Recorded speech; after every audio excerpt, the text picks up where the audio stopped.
Hello साथियों, सुयान academy में एक बार फिर से आप लोगों का हार्दिक स्वागत है। और फर्स्ट ग्रेड सीरीज के इस वीडियो लेक्चर सीरीज के अंदर जो है हम इलेक्ट्रोमैग्नेटिक जो थ्योरी है उसमें चल रहे थे। इलेक्ट्रोमैग्नेटिक थ्योरी में से जो इलेक्ट्रोस्टैटिक्स वाला पार्ट है उसके अंदर जो है लगभग हमारा पोर्शन कंप्लीट हो गया था कल तक। मल्टीपल एक्सप्रेशन जो चार्ज एक्सपेंशन वाला जो है एक्सप्रेशन जो है वो हमने कल कर लिया था, ठीक है। और मल्टीपोल के साथ साथ में नेक्स्ट जो है अब आज से जो स्टार्ट करने वाले वो है इलेक्ट्रिक फील्ड इन मैटर, यानी कि अगर आप किसी मैटर में जाते हैं और मैटर स्पेशली हमारे पास कौन सा रहेगा, डाइलेक्ट्रिक मैटर, ठीक है। कौन सा है? अगर डाइलेक्ट्रिक मैटर है तो उसके अंदर इलेक्ट्रिक फील्ड हम कैसे फाइंड आउट करेंगे उसकी हम बात करेंगे। इलेक्ट्रिक फील्ड या बाकी जो भी चीजें होती है वो, और उसके अंदर क्या होता है उसमें भी हम कौन सा ले रहे हैं, डाइलेक्ट्रिक में, यानी कि जिसमें पोलराइजेशन हो सकता है ना। मतलब है तो हमारे पास इंसुलेटर में भी वो इंसुलेटर है जिसका पोलराइजेशन किया जा सकता है, यानी कि इलेक्ट्रिक फील्ड लगाने पर उसमें क्या होता है, डाइपोल मोमेंट इंड्यूस हो जाता है, उसकी हम बात करेंगे, ठीक है। तो आज का जो हमारा अब जो पढ़ने वाले हैं हम हमारी एक दो वीडियो लेक्चर रहेगा वो इसी पे रहेगा। तो ये है इलेक्ट्रिक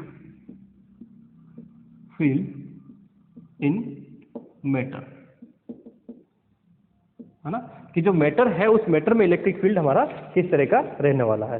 चलिए तो नेक्स्ट जो है इस पे स्टार्ट करते हैं, या फिर उसको मैं एक तरह से कह सकता हूं कि दूसरा हमारे पास क्या है, इलेक्ट्रिक फील्ड इन मैटर का मतलब क्या है, पोलराइजेशन, ठीक है। क्या है? पोलराइजेशन, ठीक है। तो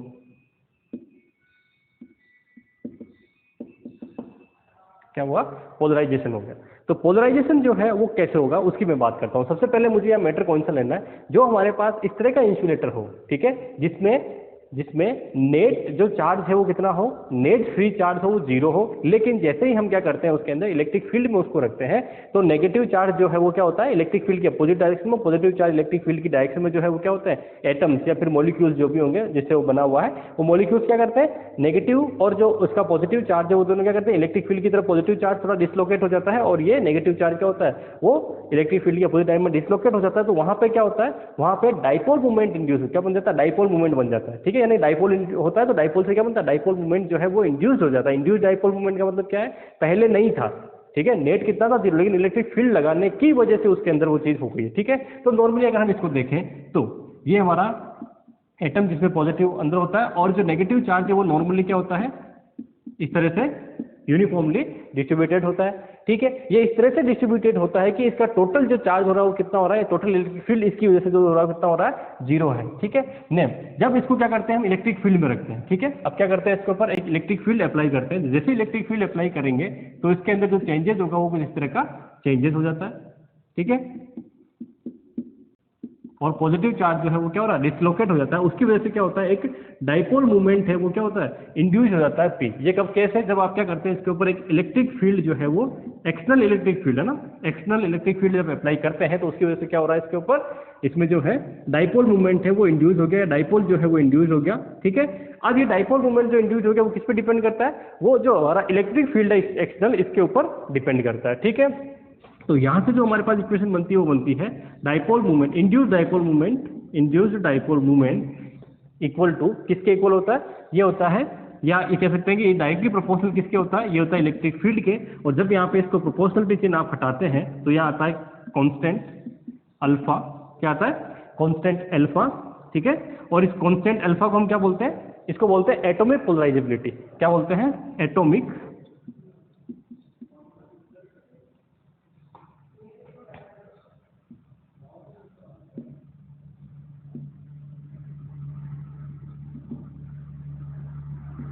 एटॉमिक पोलराइजेबिलिटी, ठीक है। समझ में आ गया, क्या बोलेंगे इसको, एटॉमिक पोलराइजेबिलिटी हम इसको बोलते हैं, ठीक है।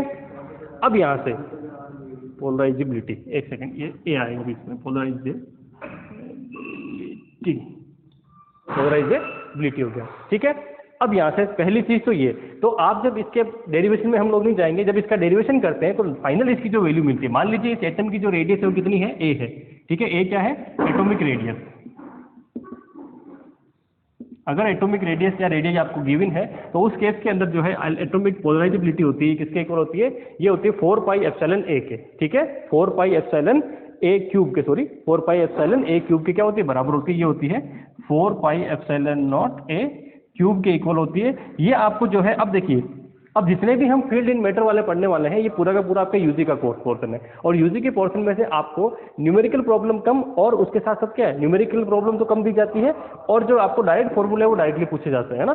तो एटॉमिक पोलराइजेबिलिटी के आपको डायरेक्टली फॉर्मूला अगर पूछते हैं किसकी फॉर्म में, एटॉमिक रेडियस की फॉर्म के अंदर, तो एटॉमिक रेडियस की फॉर्म में क्या होगा, alpha which is atomic polarizability is equal to 4πε0 a cube, और a क्यूब क्या है वो मैं आपके यहाँ पे लिख दिया है। ठीक है, तो ये क्या है कि जो आपका सबसे पहले तो डाइपोल मूवमेंट जो होगा, इंड्यूस डाइपोल मूवमेंट, वो क्या होगा, एक्सटर्नल इलेक्ट्रिक फील्ड के क्या होगा, प्रोपोर्शनल होगा। जब प्रोपोर्शनल चिन्ह हटाएंगे तो क्या लगाएंगे, एक कांस्टेंट आएगा, वो कांस्टेंट क्या कहलाएगा, एटॉमिक पोलराइजेबिलिटी कहलाएगा। ठीक है, चलिए यहाँ से जो है अब नेक्स्ट हम जो जाने वाले हैं वो जाएंगे पोलराइजेशन पे। ठीक है, कहाँ पे जाएंगे, पोलराइजेशन पे। चलिए उस पर चलते हैं, क्योंकि हम यहाँ डेफिनेशन अभी सिर्फ समझने का पार्ट है। ठीक है, अब पोलराइजेशन क्या होता है वो देखिए।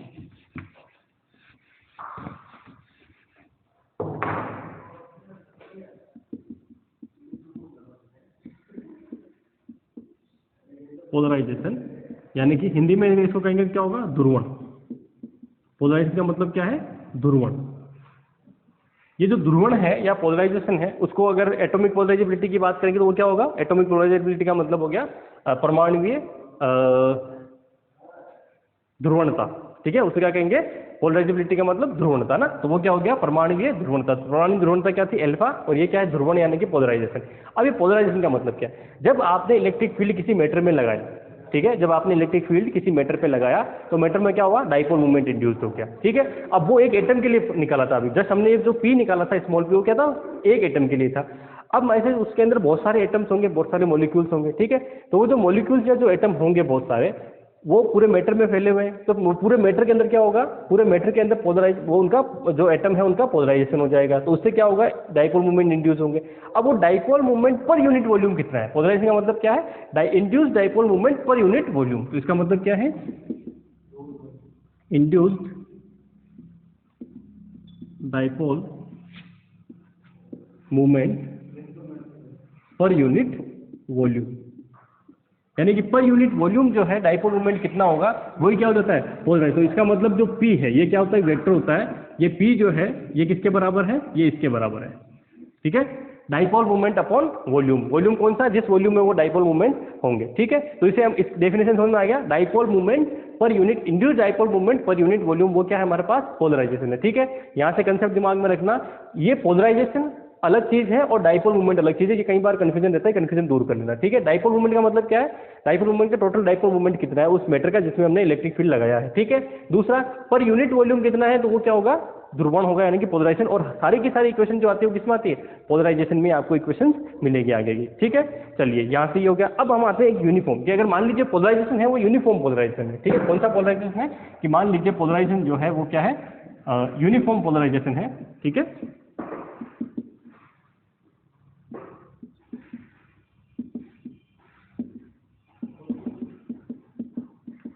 यूनिफॉर्म पोलराइजेशन का मतलब क्या है, कि पोलराइजेशन है वो किस पे डिपेंड नहीं कर रहा, डिस्टेंस पे डिपेंड नहीं कर रहा है। सारे का सारा जो मैटर है उसके अंदर क्या है, अगर पर यूनिट वॉल्यूम अगर आप पोलराइजेशन की बात करते हो वो क्या रहा, इक्वल आ रहा है, वो चेंज नहीं हो रहा। ठीक है, तो इसका मतलब क्या हुआ, इसका अगर मैं डायग्राम बनाता हूं तो कुछ इस तरह से है कि आप क्या करते हैं, पैरेलल प्लेट कैपेसिटर लेते हैं। सपोज करिए क्या लेते हैं, पैरेलल प्लेट कैपेसिटर लेते हैं। ठीक है, तो पैरेलल प्लेट कैपेसिटर लेंगे तो इधर क्या है, मान लीजिए पॉजिटिव चार्ज है, और उसके अंदर आपने क्या, एक डाइलेक्ट्रिक मैटर को भर दिया, इधर क्या है, नेगेटिव चार्ज है। ठीक है, तो अब क्या होगा, इसमें जो भी एटम है, ठीक है, तो नेगेटिव चार्ज किस तरफ हो जाएगा, इस तरफ चल जाएगा, पॉजिटिव किस तरफ चल जाएगा, इस तरफ चल जाएगा। इस वाले की बात कर रहा हूं, तो क्या बनेगा आपको इस तरह से, नेगेटिव पॉजिटिव, नेगेटिव पॉजिटिव, और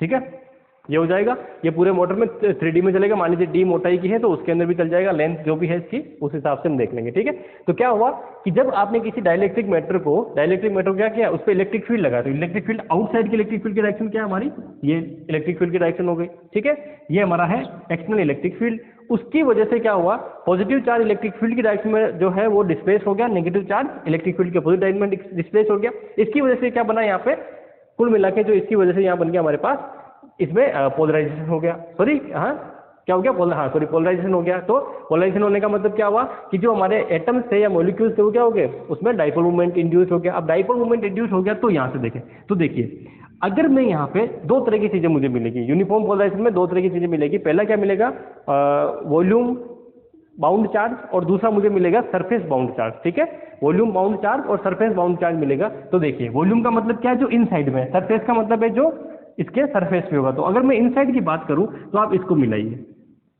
यहां से यहां तक का यूनिफॉर्म पोलराइजेशन की बात चल रही है ना, तो यहां से यहां तक का देखूं तो जितने ये पॉजिटिव इस नेगेटिव को, ये पॉजिटिव इस नेगेटिव को, ये क्या मतलब क्या हुआ, जब आप अंदर की तरफ जा रहे हैं, ठीक है, इसके अंदर की तरफ जा रहे हैं, यानी कि इसकी मैं बात कर रहा हूं, वो क्या है मेरा रो बी। ठीक है, इसे क्या बोलते हैं, रो बी को। रो बी का मतलब हुआ, बी का मतलब बाउंड चार्ज, रो का मतलब है वॉल्यूम चार्ज डेंसिटी। ठीक है, तो जो वॉल्यूम चार्ज डेंसिटी में कौन सी, बाउंड वॉल्यूम चार्ज डेंसिटी है ना, तो जो बाउंड वॉल्यूम चार्ज डेंसिटी है वो कितनी है, या फिर कह सकते हैं वॉल्यूम बाउंड चार्ज डेंसिटी। तो वॉल्यूम बाउंड चार्ज डेंसिटी वो कितनी आ जाएगी, जीरो, क्योंकि इसके अंदर चार्ज सबको मिला कितना होगा, जीरो हो जाएगा। और ये जो यहाँ पे आपको मिलेगी दूसरी वाली, ये क्या होगी, सिग्मा बी। सिग्मा बी मतलब कि जो इसके सरफेस पे चार्ज है, तो सरफेस पे चार्ज इधर नेगेटिव, इधर क्या आ रहा है, पॉजिटिव चार्ज आ रहा है। ठीक है, तो ये क्या होगी मेरे पास, ये होगी सरफेस बाउंड चार्ज डेंसिटी। ठीक है, तो दो चीजें यहां से डिफाइन कर रहा हूं, पहला है वॉल्यूम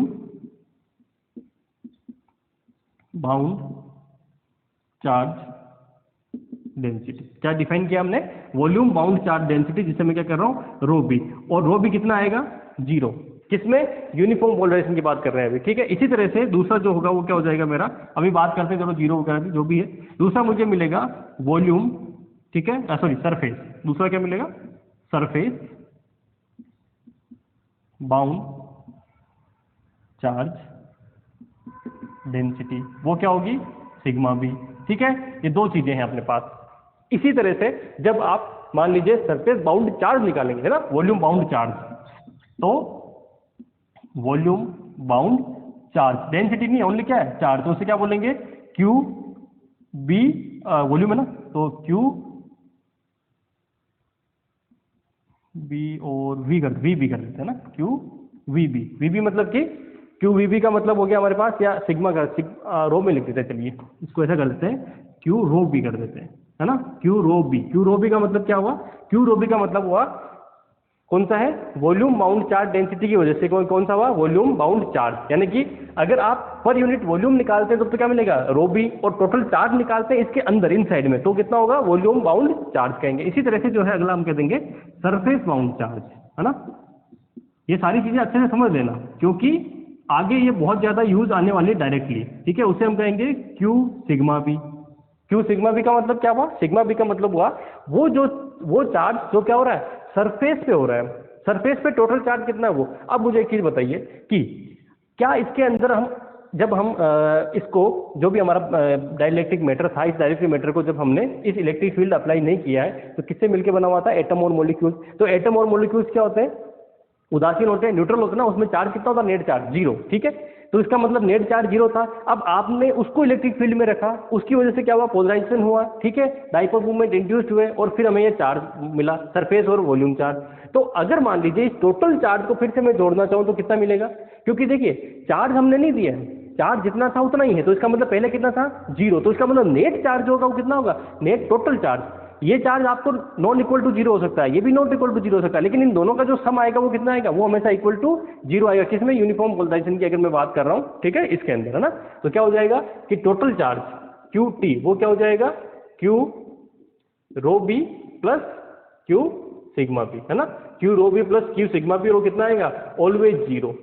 ठीक है, कितना आएगा, ऑलवेज जीरो। क्यों आएगा, क्योंकि अच्छा क्यू टोटल इसको भी क्या करते हैं, टीबी कर दें। टीबी क्यों, क्योंकि बाउंड वाले की वजह से बात कर रहा हूं। अगर आपने बाहर से कोई चार्ज दिया है तो वो चार्ज तो रहेगा ही रहेगा। अगर मैं सिर्फ बाउंड चार्ज की बात करूं तो टोटल जो बाउंड चार्ज आएगा, यानी कि इन दोनों का सम, वॉल्यूम बाउंड चार्ज और सरफेस बाउंड चार्ज, इन दोनों का अगर मैं सम करता हूं तो कितना आना चाहिए, ऑलवेज जीरो। क्यों आना चाहिए, क्योंकि जब आपने डाइलेक्ट्रिक मैटर यानी कि परावैद्युत जो पदार्थ लिया था, वो पदार्थ क्या है, मैटर जो है वो क्या है, न्यूट्रल है। इनिशियल क्या है, न्यूट्रल। जब आपने इलेक्ट्रिक फील्ड लगाया है तब जाके इसमें डाइपोल मूवमेंट बना है। तो ये डाइपोल मूवमेंट जो बना है उसकी वजह से ये चार्ज हम निकाल रहे हैं, और ये चार्ज क्या है, इसके अंदर ये जो सिर्फ डिसलोकेट हुआ है, वैल्यू में कोई चेंजेस नहीं हुआ है तो ठीक है, तो इसका मतलब उनको अलग अलग जोड़ रहे थे तब वो कितना आ रहा था, उसकी कुछ ना कुछ वैल्यू आ रही, लेकिन पूरे के चार्ज की बात करेंगे क्या मिलेगा अपने को, उसका टोटल मिला के वो है 0 मिलेगा यूनिफॉर्म पोलराइजेशन के अंदर। ठीक है, आगे समझ में, ये जो चीजें हैं इनको समझ लेना बड़ा इंपॉर्टेंट है। पहली बात तो पोलराइजेशन का मतलब क्या है, dipole movement per unit volume. ठीक है, वॉल्यूम चार्ज बाउंड चार्ज का मतलब क्या है, जो इसके अंदर हो रहा है। ठीक है, सरफेस बाउंड चार्ज का जो इसके सरफेस पे बचा हुआ चार्ज है वो हुआ, ये क्या है, चार्ज अपॉन, चलो इसको मैं बाद में बात करता हूँ, वैसे क्या हो जाएगा, क्योंकि सरफेस है तो इसका मतलब क्या हुआ, ये होगा सिग्मा। सिग्मा क्या होता है, चार्ज अपॉन एरिया, ये क्या है, चार्ज अपॉन वॉल्यूम। ठीक है, इससे टोटल चार्ज निकालेंगे, निकालने के लिए इसमें क्या करना पड़ेगा, एरिया से मल्टीप्लाई, इसमें क्या करना पड़ेगा, वॉल्यूम यानी कि आयतन से मल्टीप्लाई। ठीक है, ये चीजें समझ लेना कि ये चीजें सिर्फ और सिर्फ मैंने बी लिखा यहाँ पे, बाकी चीजें वही चल रही जो पुरानी थी। ठीक है, बी का मतलब बाउंड है। बाउंड क्यों है, अच्छा एक चीज आपसे पूछ ले बाउंड क्यों है, वो कंसेप्ट है, पूछेगा कोई नहीं, लेकिन जब आप थ्योरेटिकल पढ़ाना चाहेंगे कहीं पे, क्योंकि लेक्चरर हो बनोगे तो आप पूछा भी जा सकता है। तो जो बाउंड चार्ज क्यों कहते हैं कि देखिए, अगर मान लीजिए मैं इसको और इसको एक तार से जोड़ता हूँ, मान लीजिए पैरेलल प्लेट कैपेसिटर है, इसको और इसको मैं जो है कंडक्टर है, इनको मैं जोड़ता हूँ तार से, तो क्या होगा, ये पॉजिटिव चार्ज और ये नेगेटिव चार्ज एक दूसरे को क्या करेंगे, कर देंगे, है ना। अगर मान लीजिए मैं एक तार यहाँ से एक तार यहाँ से जोड़ता हूँ, तो क्या उस तार में से फ्लो होकर एक दूसरे को कर देंगे क्या, नेग्लेक्ट कर देंगे क्या, कभी नहीं करेंगे। ऐसा थोड़ी है कि आप जैसे इसको यहाँ से तार से, इसको यहाँ से तार से जोड़ोगे डाइलेक्ट्रिक को, तो वो जो चार्ज है ये पॉजिटिव वाला इधर आके इस नेगेटिव को खत्म कर देगा, नहीं, क्योंकि बाउंड चार्ज इसलिए कहते हैं, ये इस मैटर को नहीं छोड़ सकते, इस परावैद्युत जो पदार्थ है, इस डाइलेक्ट्रिक मैटर है, इसको नहीं छोड़ सकते। ठीक है, ये इसके अंदर तो कर सकते हैं ना, इनमें डिसलोकेशन तो हो सकता है, लेकिन ऐसा नहीं है कि ये नेगेटिव चार्ज यानी कि यहाँ से इलेक्ट्रॉन निकल के और इधर आके इसमें इसको न्यूट्रल कर दे, ऐसा कभी नहीं होता, इसलिए इसको क्या बोलते हैं, बाउंड चार्ज। जबकि ये बाउंड चार्ज नहीं है, ये क्या है, क्योंकि ये आपके पैरेलल प्लेट है, किसकी, कंडक्टर की। उस कंडक्टर की प्लेट को अगर जब आप किसी वायर से जोड़ते हैं किसी कंडक्टर से, वो क्या करेंगे, उसमें करंट फ्लो करके वो एक दूसरे को, या चार्ज फ्लो करके एक दूसरे को नेग्लेक्ट कर देंगे। ठीक है, इसलिए इनको क्या बोलते हैं, बाउंड चार्ज बोलते हैं। ठीक है, आगे कंसेप्ट समझ में, चलिए अब यहाँ से जो है, अगर मान लीजिए नॉन यूनिफॉर्म पोलराइजेशन है तो उसमें वैल्यू हम कैसे फाइंड आउट करेंगे। ठीक है, अगला क्या है यहाँ से कि अगर मान लीजिए यूनिफॉर्म की जगह क्या है, ये नॉन यूनिफॉर्म पोलराइजेशन है। ठीक है, नॉन यूनिफॉर्म पोलराइजेशन है, तो अपन रो बी और सिग्मा बी की वैल्यू कैसे फाइंड आउट करेंगे, वो बहुत इंपॉर्टेंट हो जाता है। ठीक है, वो क्या है, बहुत इंपॉर्टेंट हो जाता है। और यहाँ से एक क्वेश्चन आपको जो मैं भी फॉर्मूला लिखने वाला हूँ, उस फॉर्मूले पे बेस्ड क्वेश्चन 101% मिलेगा, इसको मोस्ट इंपॉर्टेंट लगा देना। ठीक है, क्या लगाओगे, मोस्ट इंपॉर्टेंट, क्योंकि यहां से एक क्वेश्चन आपको 101% मिलेगा ही मिलेगा। और वो क्या होता है कि जो रो बी होता है, ठीक है, रो बी होता है, वो क्या होता है, वो होता है पोलराइजेशन P डॉट एन के। ठीक है, यानी कि अगर आपको ये फाइंड आउट करना है तो उसको क्या करो, एन कैप से मल्टीप्लाई कर दो, किसको, पोलराइजेशन से। ठीक है, और इसी तरह से मान लीजिए अगर रो बी फाइंड आउट करना है तो वो होता है डाइवर्जेंस, क्या होता है, डाइवर्जेंस P और विद माइनस साइन। ये दो फॉर्मूले जो है वो आपको जब भी ये पोलराइजेशन वाला या मैटरिंग फील्ड में जाए तो ये फॉर्मूले तो पता होने ही होने चाहिए। ये फॉर्मूले कैसे आए उस पर नहीं जाना हमें सिर्फ किस पे जाना है, ये फॉर्मूले है वो याद रखना है। ठीक है, डाइवर्जेंस निकालेंगे, सेम फॉर्मूला आपको किसमें मिलेंगे, मैग्नेटिक फील्ड में जाएंगे तब। ठीक है, वहाँ यहाँ क्या है, यहाँ तो कौन सा इलेक्ट्रिक पोलराइजेशन, वहाँ कौन सा होगा, मैग्नेटिक पोलराइजेशन। ठीक है, वहाँ इसको कैपिटल एम से रिप्लेस कर देंगे, डिनोट कर देंगे। और ये फॉर्मूले में थोड़ा सा चेंजेस होगा, या किसी एक कर्ल आ जाएगा। ठीक है, बाकी चलो क्रॉस प्रोडक्ट आएगा, वो बात की बात जब उसको पढ़ेंगे तब देखेंगे। तो सेम चीज आपको वहाँ मिलने वाली है, वहाँ जो मिलेगी वो क्या होगी, क्योंकि मैग्नेटिक फील्ड किसकी वजह से होता है, मैंने कहा था करंट की वजह से होता है। ठीक है, मैग्नेटिक फील्ड किसकी वजह से होता है, करंट की वजह से। जब मैंने इलेक्ट्रोस्टैटिक स्टार्ट किया था तो स्टार्टिंग में मैंने कहा था कि अगर चार्ज स्टेबल है तो खाली क्या होगा, इलेक्ट्रिक फील्ड होगा। अगर चार्ज जो है वो कांस्टेंट वेलोसिटी से मूव करता तो क्या होगा, उसमें इलेक्ट्रिक फील्ड के साथ साथ मैग्नेटिक फील्ड भी होगा। ठीक है, और अगर वो मान लीजिए एक्सेलरेटेड मोशन करता है तो इसका मतलब क्या होगा, वो रेडिएशन एमिट करेगा। ठीक है, तो कुल मिला के ये चीज आ गई यहाँ से। दूसरा, जब हम मैटर में जाते हैं तो आपका जो कूलॉम का नियम है वो क्या बन जाता है, थोड़ा सा चेंज हो जाता है। ठीक है, ये मैं आपको पहले लिखवा चुका हूँ, फिर से लिख सकते हैं। ठीक है, जब मैटर में जाएंगे तो कूलॉम्स लॉ क्या बनता है, ठीक है, F medium is equal to 1/4 pi epsilon, है ना, Q1 Q2 upon are square. ठीक है, जो एप्सिलॉन नॉट था वो क्या होगा, एप्सिलॉन से रिप्लेस हो गया। एप्सिलॉन क्या होता है, एप्सिलॉन नॉट एप्सिलॉन आर। ठीक है, एप्सिलॉन नॉट एप्सिलॉन आर यानी कि इस मीडियम इज इक्वल टू ये हो गया Q1 Q2 upon 4 pi epsilon naught epsilon R square. ठीक है, अच्छा साथ में आर कैप, क्योंकि हम क्या ले रहे हैं, वेक्टर फॉर्म ले रहे हैं, तो कुल मिला के इसको हम इस तरह से भी लिख सकते हैं कि air divided by epsilon R. ठीक है, क्या हो जाएगा, medium is equal to air या फिर vacuum divided by epsilon R, और इस एप्सिलॉन आर को क्या बोलते हैं, एप्सिलॉन आर को बोलते हैं डाइलेक्ट्रिक कांस्टेंट या रिलेटिव परमेबिलिटी। ठीक है, क्या बोलते हैं, रिलेटिव परमेबिलिटी बोलते हैं। ठीक है, चलिए, सॉरी परमेबिलिटी नहीं होता, वो तो म्यू होता है, परमेटेटिविटी है ना, क्या बोलते हैं, परमेटेटिविटी यानी विद्युतशीलता। ठीक है, इसे क्या बोलते हैं, रिलेटिव यानी कि आपेक्षिक विद्युतशीलता। ये क्या होगी, एयर या फिर वैक्यूम की विद्युतशीलता, और ये क्या होगा, ये क्या होगी, मीडियम की विद्युतशीलता यानी कि परमेटेटिविटी है ना। तो अब हम आगे बढ़ेंगे इसके अंदर। ठीक है, तो ये वाला आपको कोई पूछने वाला नहीं है। ठीक है, ये छोटी कक्षाओं में आप 12वीं के बाद सिर्फ और सिर्फ उसको एक फॉर्मूला बनाने के लिए यूज करते हैं, उस पर कोई क्वेश्चन कोई नहीं पूछेगा। क्वेश्चन जो आएगा आपको, अगर ध्रुवण से कोई क्वेश्चन यानी कि पोलराइजेशन से कोई क्वेश्चन आता है, तो ये क्वेश्चन आपको, ये तो आएगा ही आएगा ना, इसके अलावा भी बहुत सारे क्वेश्चन आ सकते हैं जो सीधे किस पे होंगे, फॉर्मूला बेस्ड होंगे, तो हम उस पर चलते हैं अभी। ठीक है, चलिए, तो एक दो मैं क्वेश्चन देख लेता हूँ, उसके बाद हम आगे बढ़ते हैं। चलिए, यही क्वेश्चन ले लेते हैं। सबसे पहले स्फेरिकल जो सिमेट्री है वो आपको पूछी जाती है बड़ी,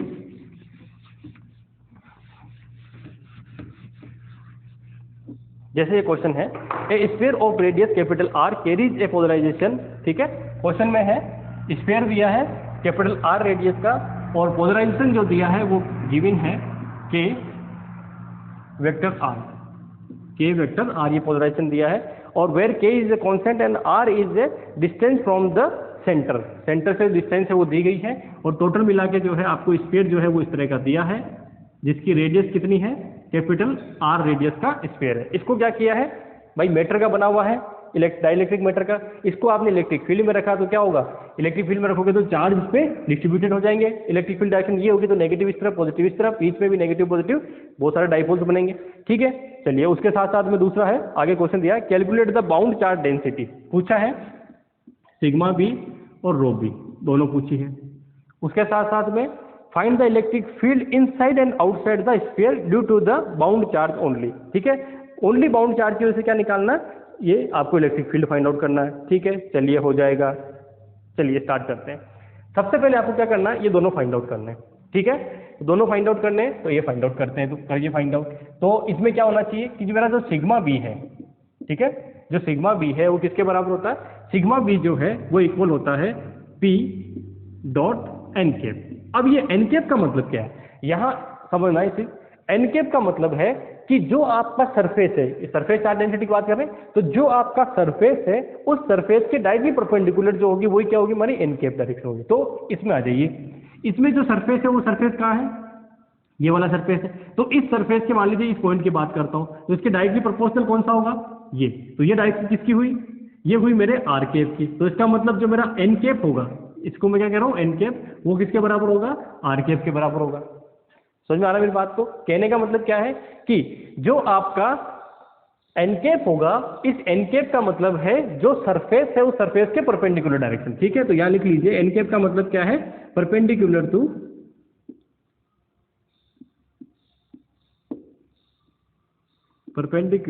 टू सरफेस।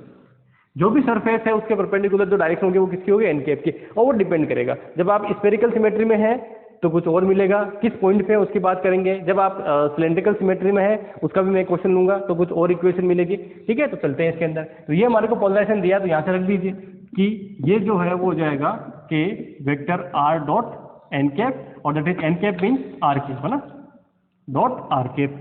ठीक है, तो vector r into r cap करोगे क्या मिलेगा, vector r into r cap, इसको क्या लिख सकते हैं, वेक्टर आर को लिख सकते हैं आर आर कैप। ठीक है, वेक्टर आर को क्या लिख सकते हैं, आर आर कैप, और डॉट आर कैप तो क्या मिलेगा आपको, सिर्फ आर मिल जाएगा। ठीक है, तो कुल मिला के क्या मिलेगा, के आर। तो सिग्मा बी इक्वल टू कितना आ गया, के आर इक्वल आ गया। ठीक है, नेक्स्ट क्या पूछा है, नेक्स्ट पूछा है रो बी। तो रो बी पे आ जाइए। तो रो बी क्या होता है, रो बी होता है डाइवर्जेंस। ठीक है, डाइवर्जेंस पी। अब डाइवर्जेंस पी, तो डाइवर्जेंस कौन सा लेना है बताइए, कौन सा डाइवर्जेंस लोगे, स्फेरिकल सिमेट्री वाला डाइवर्जेंस। स्फेरिकल सिमेट्री वाले डाइवर्जेंस में भी आपका सिर्फ और सिर्फ पहले वाले से काम चल जाएगा। किससे काम चल जाएगा, जो पहला ऑप्शन है उससे, क्योंकि हमारे पास क्या है, वैल्यू सिर्फ आर में आई है। ठीक है, वैल्यू किसमें, सिर्फ और सिर्फ आर में, तो आप उससे फाइंड आउट कर सकते हो। ठीक है, तो जैसे ही इसमें फाइंड आउट करोगे, और दूसरे से भी कर सकते हो, कोई प्रॉब्लम नहीं है। अगर आप थोड़ा सा दिमाग लगा सकते हो तो उससे भी कर सकते हो। कैसे करोगे कि इस वेक्टर आर को क्या लिख सकते हैं भाई, वेक्टर आर को और क्या लिख सकते हो, एक्स आई प्लस वाई जे प्लस जेड के, ये लिख सकते हैं ना वेक्टर आर को। ठीक है, जब वेक्टर आर को ये लिख सकते हो। ठीक है, तो उसमें आप अगर मान लीजिए डाइवर्जेंस ये वाला लगाते हैं तो क्या मिलेगा, यहाँ से आई जे के तो एक दूसरे कैंसिल आउट कर देंगे। यहाँ से क्या मिलेगा, d x upon d x, d y upon d y और d z upon d z. ठीक है, करके देख लेना ये चीज, दोनों से मैं दोनों से सोल्व कर देता हूँ। ठीक है, दोनों से करोगे तो इससे क्या मिलेगा, डाइवर्जेंस आर के क्या मिलेगा, del over del X plus del Y over del Y plus del Z over del Z, तो 1 + 1 + 1 = 3। ठीक है, अगर मान लीजिए आप इससे करते हैं कि मेरा आर जो है वो क्या होगा, आर आर के।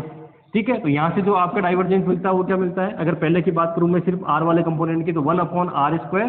ठीक है, फिर यहाँ से क्या मिलेगा, डी ओवर डेल आर, है ना, 1/r², del over del are, r², और यहाँ पे क्या होगा, जो भी आर का आपका कंपोनेंट होगा। ठीक है, मैं कौन सी बात कर रहा हूँ, आर केप वाले कंपोनेंट की बात कर रहा हूँ, सिर्फ आर केप वाले कंपोनेंट की ये इक्वेशन मिलेगी। तो यहाँ पे आप क्या रखेंगे, कहा गया ये आर रखेंगे तो क्या हो गया, आर क्यूब का अगर आप क्या करेंगे, डिफरेंशिएशन करेंगे तो 3 आगे आ जाएगा, यहाँ r² कैंसिल, वापस क्या मिलेगा आपको, 3 मिल जाएगा। ठीक है, तो कुल मिला के जब आप इसका डाइवर्जेंस निकालेंगे किसका,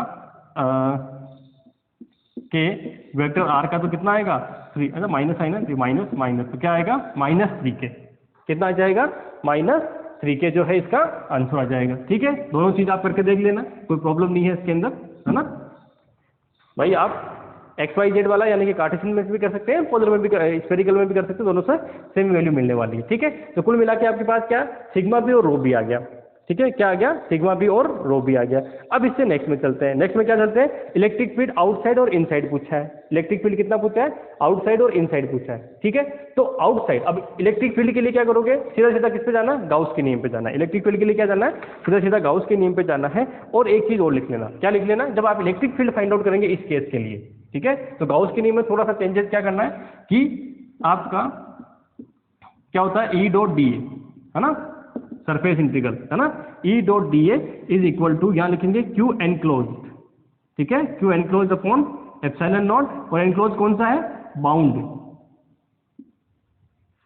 क्यू एनक्लोज कौन सा, जो बाउंड वाला एनक्लोज है वो हमें यहाँ पे लेना है। ठीक है, तो चलिए, तो एक चीज देखिए कि अगर मान लीजिए मैं आउटसाइड की बात करता हूँ, ये तो हमारे पास ये चीज आ गई। अच्छा, यहाँ से वो भी निकाल लें, चार्ज भी निकाल लें क्या, एक बार चार्ज भी निकाल लेते हैं। चलिए, कि मान लीजिए आपको ये इस क्वेश्चन के साथ साथ में आपको चार्ज भी निकाल, मैं एक ही क्वेश्चन में सब कुछ करवा देता हूँ ना, ताकि आपको सारी समस्याएं दूर हो जाएगी। हमने अभी क्या निकाल लिया, ये निकाल, अब पूछ लिया कि सरफेस चार्ज कितना होगा, क्या पूछा, सरफेस चार्ज, यानी कि क्या पूछ लिया, क्यू सिग्मा बी पूछ लिया। तो क्यू सिग्मा बी कैसे निकालोगे, ये आपके पास डेंसिटी बड़ी है। ठीक है, तो क्या करोगे, इंटीग्रल करोगे, किसका, सिग्मा बी का, किसके रिस्पेक्ट में, इसके एरिया के रेस्पेक्ट में। ठीक है, किसके रेस्पेक्ट में करोगे, एरिया के रेस्पेक्ट में। तो जैसे एरिया के रेस्पेक्ट में करोगे तो क्या मिलेगा आपको कि सिग्मा बी यानी कि के। ठीक है, अंदर जाओगे तो आर स्क्वायर के लिए क्या होगा, एरिया कौन सा लेना, आर केप की डायरेक्शन वाला। तो आर केप की डायरेक्शन का एरिया क्या होता है, आर केप की डायरेक्शन का जो एरिया होता है वो हो जाता है r²। ठीक है, क्योंकि उसमें dr तो आएगा नहीं, तो r², फिर साइन थीटा डी थीटा और डी फाई, यही होता है, साइन थीटा डी थीटा और डी फाई होता है। ठीक है, नेक्स्ट तो के, ये कितना हो जाएगा, r³। ठीक है, कितना हो जाएगा, r³। हाँ, ठीक है, r³ तो r³ का वो अपन क्या करेंगे, इंटीग्रल करेंगे, तो r³ का इंटीग्रल कितना आ जाएगा, चलो एक बार लिख देता हूँ, r³, अच्छा r³ तो बाहर आ जाएगा सीधा सीधा। ठीक है, क्या क्या होगा, r³ बाहर आ जाएगा, लेकिन हम कहाँ पे कर रहे हैं इसको, r=r पे जा रहे हैं। ठीक है, कहाँ पे जा रहे हैं, r=r पे ना, ये जब चीजें क्या निकल रही है, ये निकल रही है r=r की बात करें। तो जब r=r की बात कर रहे हैं तो इसका मतलब ये कितना हो जाएगा, ये बाहर आके मिल जाएगा अपने को r³। ठीक है, फिर इंटीग्रल, इंटीग्रल किसका करना है, sine theta D theta D phi, इसका इंटीग्रल कितना होता है, 4 पाई।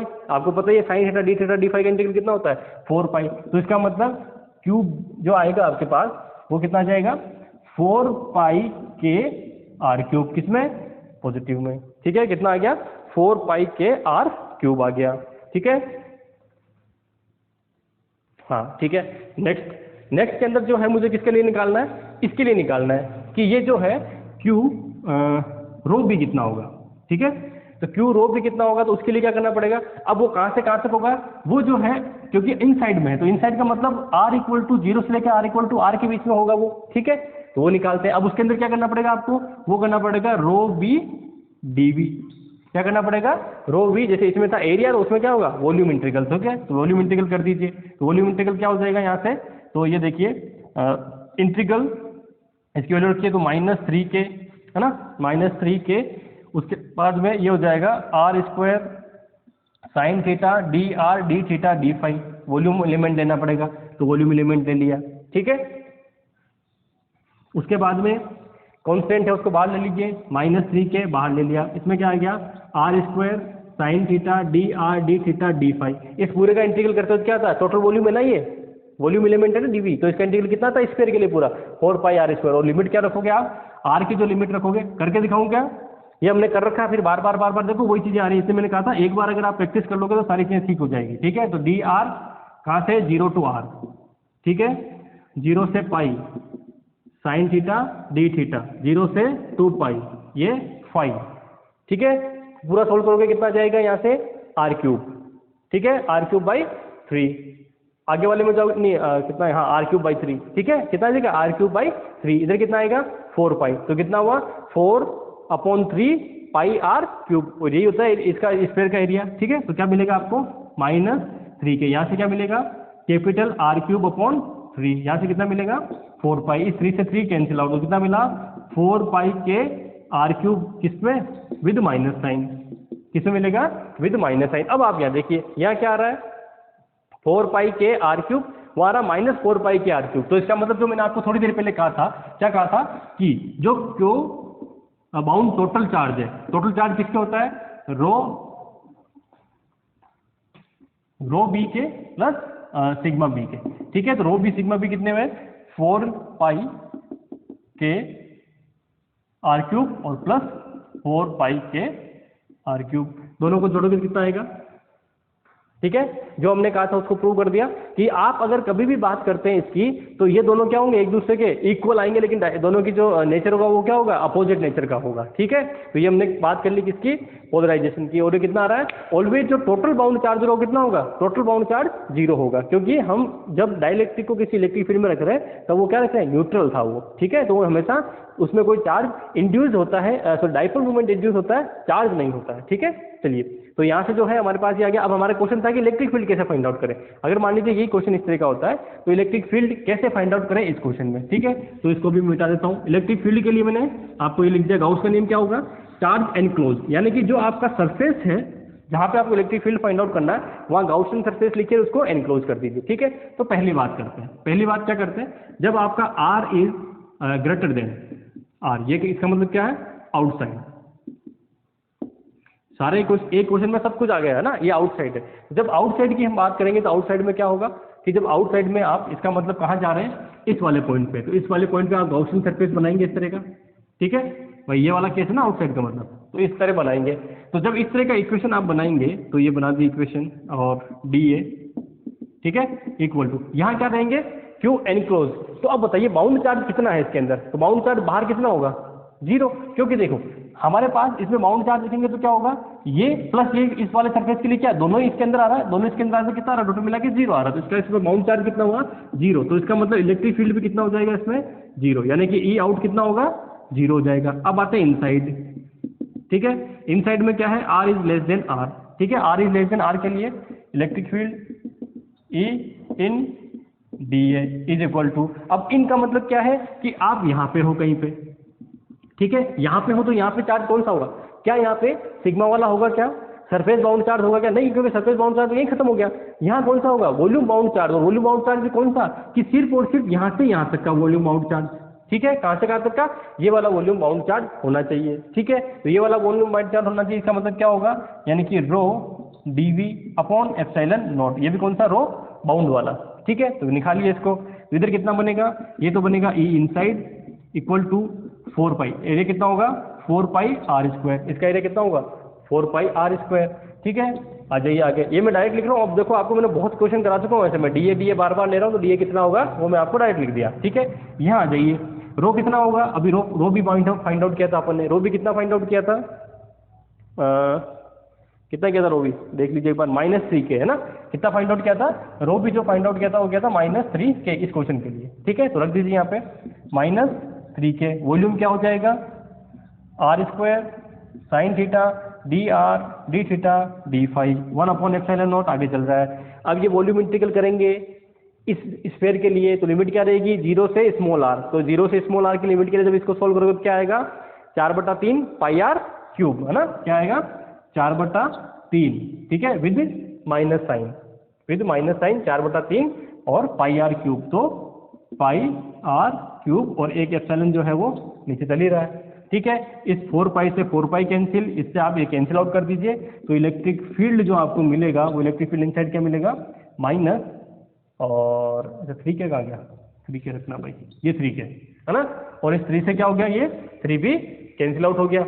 ठीक है, चलिए नेक्स्ट क्या हो जाएगा, ऊपर क्या बचेगा, इस r² से ये कैंसिल, तो एक r बच जाएगा, तो ऊपर सिर्फ क्या बचेगा, kr। तो इलेक्ट्रिक फील्ड क्या होगा, अच्छा kr/ε0, kr नहीं, kr/ε0, ये क्या बनेगा अपना इलेक्ट्रिक फील्ड बन जाएगा। ठीक है, क्या बनेगा, -kr/ε0, तो ये आपका इलेक्ट्रिक फील्ड बनेगा। ठीक है, तो अब ये वो टॉपिक है, समझ लेना, ये वो टॉपिक है जहां पे हर कोई क्वेश्चन को छोड़ के आएगा। समझ में आनी मेरी बात को, ये वो टॉपिक है जहां पे हर कोई क्वेश्चन को छोड़ के आएगा, और या फिर ये कह सकता हूं कि ये वो टॉपिक है या ये वो क्वेश्चन है जो आपको सिलेक्शन दिलाएगा। समझ पा रहे हो, जो एक डिफरेंस होता है सिलेक्शन लेने में और नहीं लेने में, या जो टॉपर्स के अंदर, वो टॉपर्स का ये है कि टॉपर इस क्वेश्चन को हमेशा करके आते हैं, और बाकी जो है कि आप किस्मत के सहारे रहना चाहते हो तो इस टॉपिक को छोड़ देना।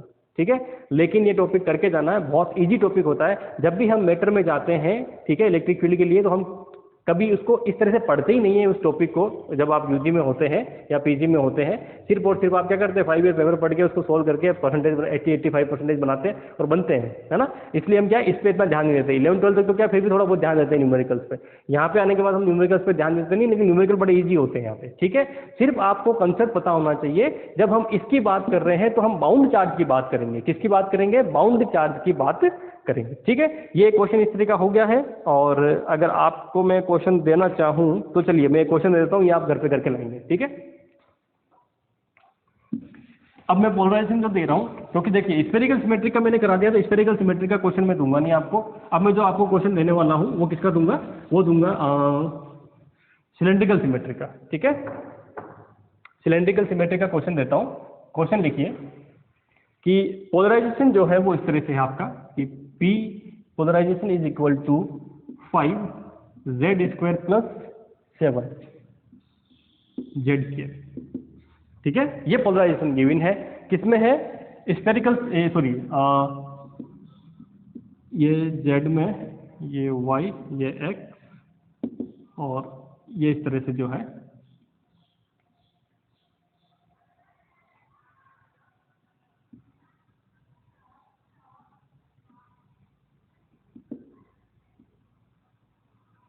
ठीक है, यहाँ पे क्या है, सिलेंडर है, उसके लिए हम बात कर रहे हैं। ठीक है, तो कुल मिला के अब आपको मैं फिर समझा देता हूँ, इसके जो है टोटल मिला के 3 क्या होंगे, एरिया होंगे। ठीक है, सरफेस कितने होंगे, 3 सरफेस होंगे। पहला सरफेस ये नीचे वाला, दूसरा ऊपर वाला, ये साइड वाला सरफेस। ठीक है, इसकी रेडियस मान लीजिए कितनी, कैपिटल R है। ठीक है, लेंथ तो कितनी है इसकी, लेंथ मान लीजिए कैपिटल L है, और इसकी जो रेडियस है वो कितनी है, यहाँ से यहाँ तक की, ये कैपिटल R है। अब इसके लिए आपको क्या फाइंड आउट करना है, इसके लिए आपको सारी चीजें, है ना, आप सबसे पहले तो फाइंड आउट करेंगे sigma b, rho b, Q sigma B, q rho b, q t यानी कि total bound charge, q t b. ठीक है, और electric field inside, electric field outside. ठीक है, ये सारी चीजें 1 2 3 4 5 6 7 ये सारी चीजें मैंने अभी उसके वाले क्वेश्चन में कराई, आपको इस वाले क्वेश्चन में सारी चीजें फाइंड आउट करनी है। ठीक है, अब इसके लिए करोगे क्या, सबसे पहले तो देखो, जब आप सिग्मा भी निकालोगे तो क्या करते हो, आप एन कैप से मल्टीप्लाई करते हो। तो एन कैप से मल्टीप्लाई करोगे तो क्या करोगे, इस एरिया में जाओगे तो एन कैप क्या होगा, मैं बता देता हूँ थोड़ा सा। इस एरिया में जाओगे तो, क्योंकि यही कंफ्यूजन रहेगा, एन कैप क्या होगा, +z², क्योंकि यहाँ एरिया की क्या है, z डायरेक्शन में। यहाँ आओगे तो एन कैप क्या होगा, -z²। यहाँ आओगे तो एन कैप क्या होगा बताइए, यहाँ आओगे तो आर के, क्योंकि ये डायरेक्शन कौन सी लेते हैं हम, आर की डायरेक्शन लेते हैं। ठीक है, समझ में आ गया ये चीज़ आपको।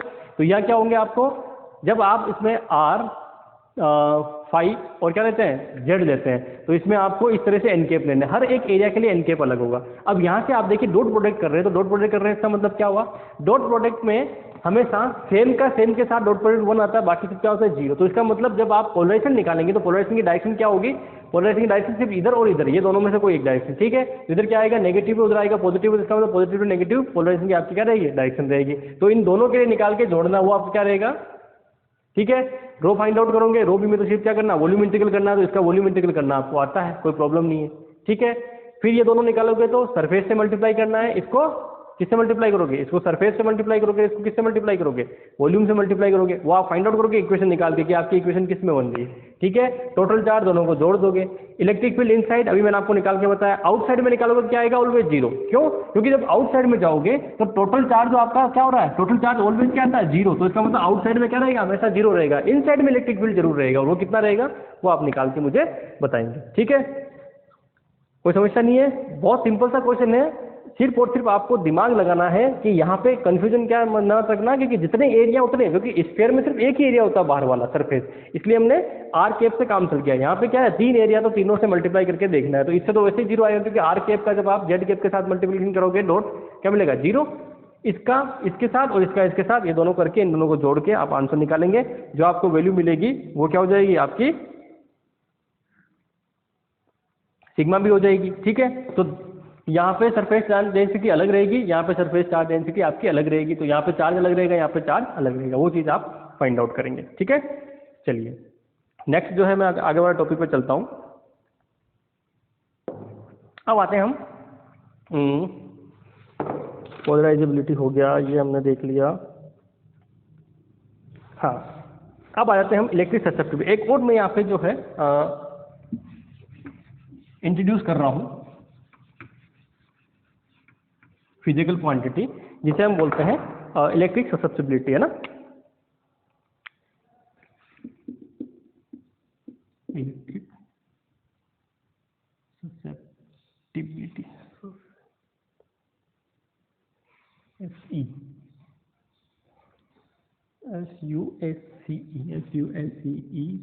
सेप्टिबिलिटी। ठीक है, इलेक्ट्रिक ससेप्टिबिलिटी। ठीक है, हिंदी में कहेंगे तो हो जाएगा विद्युत प्रवृत्ति, है ना। क्या होगा, विद्युत प्रवृत्ति। ये उसमें भी होगी, मैग्नेटिक प्रवृत्ति, मैग्नेटिक ससेप्टिबिलिटी भी होगी। ठीक है, इसे क्या बोलते हैं, विद्युत प्रवृत्ति, यानी कि इलेक्ट्रिक ससेप्टिबिलिटी। अब ये क्या होती है, तो इलेक्ट्रिक ससेप्टिबिलिटी में एक चीज ध्यान रखिए कि अब थोड़ी देर पहले मैंने आपको बताया था कि जो डाइपोल मूवमेंट होता है वो क्या होता है, इलेक्ट्रिक फील्ड के प्रोपोर्शनल होता है। जब डाइपोल मूवमेंट इलेक्ट्रिक फील्ड के प्रोपोर्शनल होता है तो इसका मतलब क्या हुआ, जब इसका मतलब हुआ कि पोलराइजेशन खुद किस पे डिपेंड कर रहा है, डाइपोल मूवमेंट पर डिपेंड कर रहा है। ठीक है, अब डाइपोल मूवमेंट जब इलेक्ट्रिक फील्ड के प्रोपोर्शनल, इसका मतलब क्या होगा कि जो आपका पोलराइजेशन P है ये भी क्या होगा, ये भी डायरेक्टली प्रोपोर्शनल किसके होगा, इलेक्ट्रिक फील्ड के ही होगा। एक्सटर्नल इलेक्ट्रिक फील्ड जो हम लगा रहे हैं ना, इंटरनली एक्सटर्नल इलेक्ट्रिक फील्ड जो हम लगा रहे हैं उसके प्रोपोर्शनल होगा। जब यहाँ से प्रोपोर्शनलिटी आप चिन्ह हटाते हैं तो ये किस में आ जाता है, ये आ जाता है काई एप्सिलॉन नॉट और E। ठीक है, काई एप्सिलॉन नॉट E, और ये जो काई होती है इसे हम क्या बोलते हैं, इलेक्ट्रिक ससेप्टिबिलिटी। क्या बोलते हैं, इलेक्ट्रिक ससेप्टिबिलिटी। समझ में आ गया मेरी बात को। ये क्या है, हम यहाँ पे नई चीज इंट्रोड्यूस कर रहे हैं। क्या चीज इंट्रोड्यूस कर रहे हैं, जो काई है वो क्या है, इलेक्ट्रिक ससेप्टिबिलिटी है। ठीक है, चलिए तो अब इसके बाद में ये चीज ध्यान रखना, 2 चीजें है ना। एक फॉर्मूला कौन सा बनता है, ये वाला। ठीक है, जब किसकी बात कर रहे हैं, डाइपोल मूवमेंट की, तो क्या आता है, अल्फा। अल्फा मतलब एटॉमिक पोलराइजेबिलिटी। यहाँ की बात करें तो इसका मतलब क्या है, इलेक्ट्रिक ससेप्टिबिलिटी। ये जो फॉर्मूले हैं सिंपल से हैं, लेकिन ये आपको एग्जाम में डायरेक्ट पूछते हैं। ये सारी चीजें हैं वो डायरेक्टली पूछी जाती है। ठीक है, और एक रिलेशन, क्या रिलेशन की इसमें जो है ये इक्वल होती है किसके, 1/εr के। किसके इक्वल होती है, 1+ε r। किसके इक्वल होती है, सॉरी 1+εr के, सॉरी उल्टा लिख दिया मैंने, एक सेकंड है ना। ये जो है वो इक्वल होती है, 2-3 फॉर्मूले क्योंकि आपको डायरेक्टली पता होने चाहिए। ये होती है 1+chi e, है ना, 1 plus chi E for electric field है ना, ई लिखा देते हैं यहाँ पे ई फॉर इलेक्ट्रिक फील्ड, क्योंकि ये काई जो है ये सेम मैग्नेटिक फील्ड में भी होगी। देखो मैग्नेटिक फील्ड और इलेक्ट्रिक फील्ड के फॉर्मूले अगर आप देखते हो ना, दोनों को एक साथ जब आप दिमाग खोल के पढ़ते हो तो आपको बहुत सारी सिमिलरिटी लगेगी, क्योंकि दोनों फील्ड किसकी वजह से होते हैं, चार्ज की वजह से ही होते हैं, तो उसके जो फॉर्मूले हैं वो लगभग लगभग सेम होंगे। यहाँ मैग्नेटिक, वहाँ यहाँ इलेक्ट्रिक फील्ड है, वहाँ मैग्नेटिक फील्ड है, ठीक है, वहाँ यहाँ पोटेंशियल इलेक्ट्रिक पोटेंशियल है तो वहाँ मैग्नेटिक पोटेंशियल जिसको ए से देंगे, यहाँ पे ये ससेप्टिबिलिटी है तो वहाँ पे मैग्नेटिक ससेप्टिबिलिटी होगी, यहाँ पोलराइजेशन पी है तो वहाँ मैग्नेटाइजेशन होगा, ठीक है। तो इस तरह से क्या होगा आपको, और सेम सी चीजें, बस उसमें क्या है क्योंकि वो फील्ड का नेचर अलग है, इस वजह से क्या होता है थोड़ा सा उसमें फॉर्मूले में डिफरेंस होता है, बाकी कोई ज्यादा डिफरेंस नहीं होता है। चलिए तो अब आते हैं हम किसके ऊपर, अब आ जाते हैं इसके अपने, क्योंकि ये इसलिए मुझे जरूरत पड़ेगी क्योंकि मुझे डिस्प्लेसमेंट वेक्टर को यहाँ पे लाना है, ठीक है। तो डिस्प्लेसमेंट वेक्टर को लाना है तो स्टार्ट करते हैं सबसे पहले कि ये हो गया ना, यहाँ से अब मैं चलता हूँ कि मेरे पास जो गाउस का नियम है, ठीक है, जो मैंने गाउस का नियम पढ़ा है, वो गाउस का नियम क्या पढ़ा है कि गाउस का जो नियम पढ़ा है मैंने नॉर्मली वो ये पढ़ा था कि इंटीग्रल फॉर्म में ई डॉट डी है ना, यानी कि इलेक्ट्रिक फील्ड का अगर सरफेस इंटीग्रल करता हूं तो वो किसके बराबर होता है, वो होता है Q enclose upon epsilon not. इस एनक्लोज का मतलब क्या है, जो गाउसियन सरफेस आपने बनाया है उस सरफेस में कितना चार्ज है उसकी हम बात कर रहे हैं, टोटल चार्ज की नहीं, जो गाउसियन सरफेस है उसमें कितना चार्ज है उसकी बात करें। जब इसका मैं क्या करता हूँ डिफरेंशियल फॉर्म निकाल दूँ, ये क्या है इंटीग्रल फॉर्म, डिफरेंशियल फॉर्म क्या होता है, डिफरेंशियल फॉर्म होता है डाइवर्जेंस ई, ठीक है, divergence E is equal to क्या था, रो अपॉन एप्सिलॉन नॉट। ये क्या है मेरा डिफरेंशियल फॉर्म, इसी का अगला पार्ट हो गया, ठीक है। अब यहाँ से, ठीक है, यहाँ से क्या है, रो जो है अभी हमने दो तरह के पढ़ा था, जो रो है वो क्या है, रो बाउंड भी है और रो फ्री भी है, तो क्या होंगे, दो तरह के रो होंगे। अगर आप किसमें जाते हैं, अगर आप कंडक्टर की बात करते हैं, डाइलेक्ट्रिक की बात नहीं करते हैं, तो इसका मतलब क्या होगा, वहाँ बाउंड चार्ज नहीं होगा, सिर्फ क्या होगा फ्री चार्ज। फ्री चार्ज का मतलब है जो हम बाहर से दे रहे हैं। अभी इससे पहले वाले, आज से पहले जितने भी हमने टॉपिक पढ़े थे उसमें क्या कहते थे कि जो स्पेयर है या फिर जो वो सिलेंडर है या कोई भी वायर है उसको हमने चार्ज दिया है, चार्ज देकर उसको क्या किया है, चार्ज देकर या फिर उसमें से इलेक्ट्रॉन निकाल के। अब देखो चार्ज देना लेना का मतलब क्या है, नेगेटिव देना पॉजिटिव देना, वो मैं आपको पहले दिन समझा चुका हूँ, ठीक है। अल्टीमेटली क्या हो रहा है, इलेक्ट्रॉन के जो नंबर ऑफ इलेक्ट्रॉन है उनमें चेंजेस पॉजिटिव नेगेटिव दोनों तरह से हो सकता है। अगर मान लीजिए इलेक्ट्रॉन निकाल रहे हैं तो पॉजिटिव चार्ज हो जाएगा, इलेक्ट्रॉन दे रहे हैं तो नेगेटिव, है ना। तो पॉजिटिव चार्ज देने का मतलब क्या है, अल्टीमेटली इलेक्ट्रॉन निकाल रहे हैं ना। तो जब आप चार्ज बाहर से दे रहे हो उसका मतलब वो क्या है, फ्री चार्ज है। वो क्यों फ्री चार्ज है, क्योंकि अगर मान लीजिए उस चार्ज को अगर आप किसी वायर से जोड़ के या अर्थ से जोड़ते हैं, किसी जोड़ते हैं, वो चार्ज क्या होगा, खत्म हो जाता है। तो इसका मतलब वो क्या है, फ्री चार्ज है, ठीक है।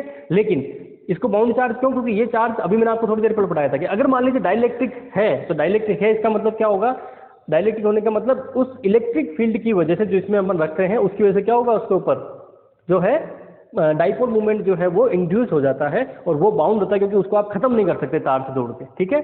चलिए तो आगे तोड़ते हैं। तो कुल मिला के अब हम किसकी बात करें, अब हम दोनों की बात कर रहे हैं कि हमारे पास जो है, क्योंकि पहले जो पढ़ा फ्री चार्ज वो बाउंड चार्ज दोनों का मिक्सचर है, ऐसा कोई है सरफेस जो हम जनरलाइज कर रहे हैं ना, तो उसका मतलब क्या हो, रो जो होगा वो क्या होगा, रो बाउंड प्लस रो फ्री। तो आप इसको यहाँ रखेंगे तो इक्वेशन क्या बनेगी, ये इस तरह से आपकी इक्वेशन बन जाएगी, ठीक है। तो 1 upon epsilon naught rho bound plus rho free upon epsilon naught, ठीक है। अब रो बाउंड जो है वो रो बाउंड किसके बराबर होगा, ये जो रो बाउंड होगा ये किसके बराबर होता है, अभी थोड़ी देर पहले हमने देखा था कि जो रो बाउंड है वो है माइनस डाइवर्जेंस पी के, किसके बराबर है, माइनस डाइवर्जेंस पी के। तो आप रख दीजिए, तो क्या मिलेगा, minus divergence P is equal to, ठीक है, इज इक्वल टू, यहाँ से क्या मिल जाएगा, minus divergence of P upon 1 upon epsilon not plus, ठीक है, ये मिल जाएगा। एप्सिलॉन नॉट को इस तरफ आप मल्टीप्लाई में ले जाइए तो आप इस तरह से भी लिख सकते हैं इसको, एप्सिलॉन नॉट ई, ठीक है, minus divergence P plus rho free, ठीक है। आगे आ जाइए, इसको फिर से आगे अगर सोल्व करना चाहते हैं अपन तो क्या कर सकता हूँ मैं इसको अंदर कि इस डाइवर्जेंस, दोनों डाइवर्जेंस है, इसको इस तरफ ले आऊंगा तो कुल मिला के क्या ले सकता हूँ, divergence of epsilon not, divergence of epsilon naught E plus P, ठीक है। ये माइनस का इधर आएगा तो किसमें जगह, ठीक है, और क्या बन गया ये। तो यहां से इस पूरी चीज को एक नया हमने सब्स्टिट्यूट दे दिया, और वो क्या दे दिया, जैसे हमने कहा डिस्प्लेसमेंट वेक्टर, क्या कहा, डिस्प्लेसमेंट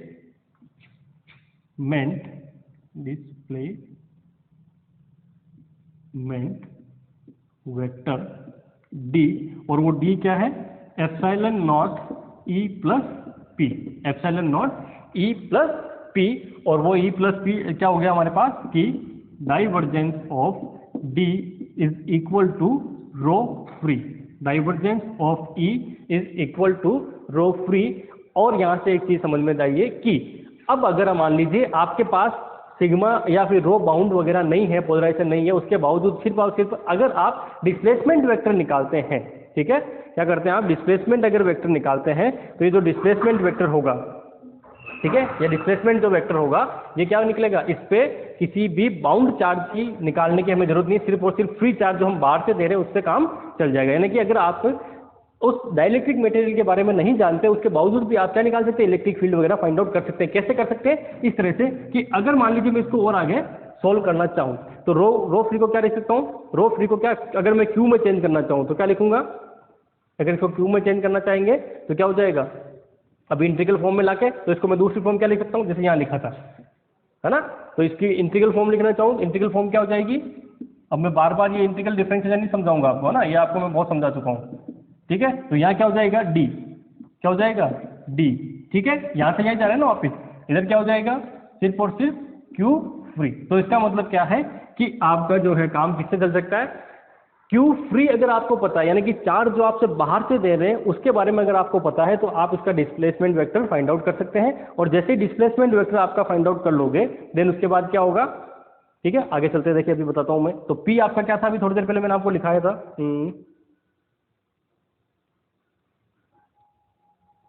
ठीक है, यहां से आ जाइए फिर से, ये हो गया ना, इधर मिटा रहा हूं इसको,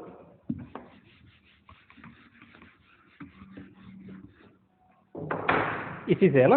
तो मेरा डी जो है वो क्या है, एक बार फिर से लिख दूं, D equal to epsilon naught E plus P, और पी क्या था, अभी थोड़ी देर पहले मैंने आपको लिखवाया था, वो था काई ई एप्सिलॉन नॉट और इलेक्ट्रिक फील्ड, ठीक है, ये यहाँ पुट कर दीजिए। तो D is equal to epsilon naught E plus chi E epsilon naught ई, ठीक है, ये आपको वैल्यू मिलेगी। यहां से जो है नेक्स्ट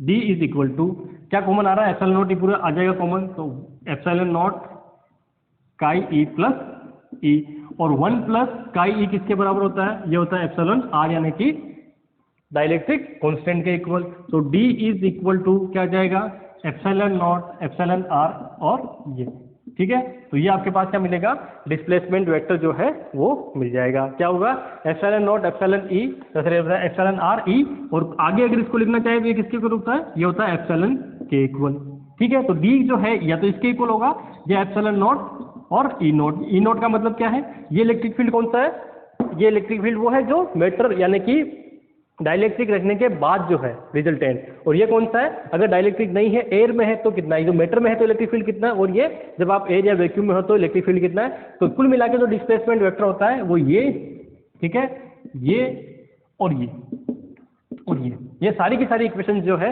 जैसी इलेक्ट्रिक फील्ड के लिए आ रही है वैसी कैसी आ रही है, डिस्प्लेसमेंट वेक्टर के लिए आ रही है। तो डिस्प्लेसमेंट वेक्टर इसलिए बहुत इंपॉर्टेंट हो जाता है कि अगर आपको डिस्प्लेसमेंट वेक्टर का वैल्यू पता है तो आपको इस बारे में सोचने की जरूरत ही नहीं है कि यानी कि डिस्प्लेसमेंट वेक्टर अगर हम निकालते हैं तो हमें सिर्फ और सिर्फ फ्री चार्ज जो हम बाहर से खुद दे रहे हैं उससे मतलब है, अंदर चाहे कोई सी भी इक्वेशन कोई सी भी रिएक्शन हो या फिर कोई सी भी चार्ज डिस्ट्रीब्यूशन हो उससे हमें फर्क पड़ता ही नहीं है, ठीक है। तो इस तरह के जो क्वेश्चन है वो हम जब हम डाइलेक्ट्रिक वाले क्वेश्चन है उसमें इलेक्ट्रिक फील्ड फाइंड आउट करना होगा तो क्या करेंगे, सिर्फ और सिर्फ आप डिस्प्लेसमेंट वेक्टर फाइंड आउट कर लीजिए। क्या कर लीजिए, डिस्प्लेसमेंट वेक्टर फाइंड आउट कर लीजिए, उसमें एप्सिलॉन का भाग दे देंगे तो क्या मिल जाएगा आपको, इलेक्ट्रिक फील्ड अपने आप ही मिल जाएगा, ठीक है। तो आपको इतना सोचने की जरूरत नहीं पड़ेगी।